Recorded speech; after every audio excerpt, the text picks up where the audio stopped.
ఎందుకు వచ్చావు? ఎందుకు వచ్చావు? ఇప్పటివరకు నన్ను బాధపెట్టింది చాలా. ఇప్పుడు ఏం చేద్దామని వచ్చావు? మొత్తం అయిపోయింది. చేయాల్సింది చేసావు కదా. కనిపించకు, కనిపించకు. నా మనుషులు బుక్కలు చేసి పడేసావు నువ్వు. చాలు, ఇంకా చాలు.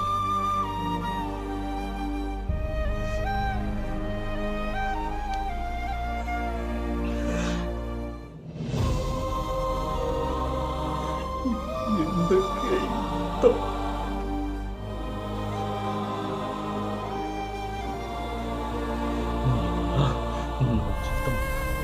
సర్వనాశనమైంది. వెళ్ళిపో.